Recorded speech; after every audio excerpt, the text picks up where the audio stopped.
kehidupan dalam kuburan jauh lebih panjang dibandingkan kehidupan di dunia. Nabi SAW bersabda, "A'maru ummati baina sittina wa sab'in." Bahwa usia umatku itu hanya berkisar 60 sampai 70 tahun saja. Sedikit yang lewat 70 tahun. Kalaupun ada usia yang sampai 100 tahun itu sedikit sekali. Tapi kebanyakan di bawah 70 tahun, umumnya umat Rasul itu sudah meninggal dunia. Tetapi ketika orang masuk ke dalam kuburan, usia dia di kuburan sampai kiamat ditegakkan itu panjang sekali. Anda bisa bayangkan, orang yang meninggal sejak zaman Nabi Adam sampai hari ini kiamat tidak dibangkit-bangkitkan, menunjukkan bahwa kehidupan kuburan jauh lebih panjang dibandingkan kehidupan dunia.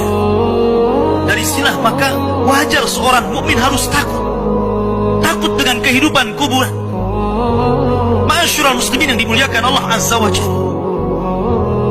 Tetapi para ulama mengatakan, apakah orang yang mendapatkan adab kubur itu munqati atau mustamir, terus menerus ataukah terputus? Kata para ulama, adab kubur itu hanya terputus dengan tiupan sangkakala Israfil. Ketika itulah Nabi SAW menceritakan bahwa Allah Subhanahu wa Ta'ala memerintahkan kepada Israfil untuk meniup sangkakala yang pertama. Disinilah adab kubur terputus. Karena ketika itu seluruh orang mati, baik orang yang ada di atas bumi atau yang ada di bawah bumi, baik kalangan jin, baik malaikat, kecuali makhluk-makhluk yang Allah kehendaki saja, semua hancur. Dan Abu Hurairah radhiyallahu anhu menceritakan kehancuran bumi setelah tiupan sangkakala itu adalah 40. Bisa 40 hari, bisa 40 bulan, bisa 40 tahun. Yang jelas Allah hancurkan bumi ini. Allah luapkan lautan ke daratan. Allah jatuhkan bintang. Allah hancurkan gunung sehingga seperti kapas yang dihempas angin. Itulah yang disebut dengan kehancuran alam atau hari kiamat. Baru setelah kemudian bumi tidak bulat lagi, tapi bumi terhampar. Allah ganti bumi yang kita pijak dengan bumi yang baru. Itulah yang disebut dengan padang mahsyar. Maka disitulah Allah Subhanahu wa Ta'ala memerintahkan Israfil untuk meniup sangkakala kebangkitan. Yang kedua kalinya Israfil pun kemudian meniup sangkakala. Maka dari situlah manusia keluar dari perut bumi. Wa akhrajatil ardu athqalaha. Allah keluarkan beban-beban beratnya. Disitulah orang-orang yang beriman, ketika mereka muncul dari kuburan, maka mereka akan berkumpul dengan keluarganya. Allah mengatakan, alladzina amanu wattaba'athum dzurriyyatuhum biimanin alhaqna bihim dzurriyyatuhum. Orang-orang yang beriman, kemudian keimanan diikuti oleh keluarganya, oleh istrinya, oleh suaminya, oleh bapaknya, oleh anak-anaknya, oleh cucu-cucunya. Maka ketika mereka dibangkitkan dari kuburan, mereka langsung berkumpul menjadi satu keluarga. Dan itu sebuah ketenangan. Tapi orang-orang di luar daripada beriman, mereka keluar dari perut bumi seperti dua binatang. Pertama Allah contohkan dengan laron yang berterbangan. Anda bisa melihat laron apabila terbang di atas lampu atau di sekitar lampu. Lihat bagaimana cara terbangnya. Mereka akan saling tubruk dengan kawan-kawannya.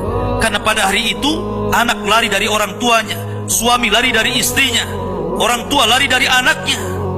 Terkadang mereka bertubruk satu dengan yang lainnya. Yang kedua seperti belalang kal jaradil muntashir. Pertama seperti laron dulu, lari sana lari sini, yang dari barat ke timur, yang dari timur ke barat, yang dari selatan ke utara, yang dari utara ke selatan. Mereka kacau sehingga mereka mengatakan, ya wailana man ba'atsana min marqadina. Celaka, siapa yang membangunkan aku dari tidurku? Tapi orang-orang yang beriman hanya mengatakan, hadza ma wa'adar rahman wa sadaqal mursalin. Inilah janji Allah kepada kalian dan benarlah ucapan para rasul. Baru setelah itu dari padang mahsyar berteriak seorang yang Allah suruh untuk berteriak. Mulailah kemudian mereka teratur. Maka mereka akan berjalan ke satu titik. Disitulah yang disebut dengan padang mahsyar. Mereka akan tinggal selama 50 tahun telanjang, kembali tidak dikhitan, tidak pakai sandal, matahari dekatkan 1 mil, keringat bercucuran, tidak ada makan, tidak ada minum, Mereka berdiri 50 tahun. Sehingga akhirnya orang-orang saleh mereka berkumpul, datang kepada Adam minta syafaat. Adam memberikan udzur, tidak sanggup memberikan syafaat. Kata Adam, datanglah kalian kepada Nuh, karena dia Rasul pertama dalam Islam, Rasul pertama setelah Adam. Maka mereka pun kemudian datang kepada Nuh. Nuh pun memberikan udzur, datanglah kalian kepada Ibrahim, karena dia Khalilur Rahman. Maka mereka datang kepada Ibrahim. Kata Ibrahim, aku tidak sanggup berikan syafaat, datanglah kalian kepada Musa, karena dia Kalimur Rahman. Ketika mereka datang kepada Musa, kata Musa, datanglah kepada Isa. Isa pun memberikan udzur, tidak bisa. Seandainya kalian datang kepada Muhammad sallallahu alaihi wasallam itu lebih baik.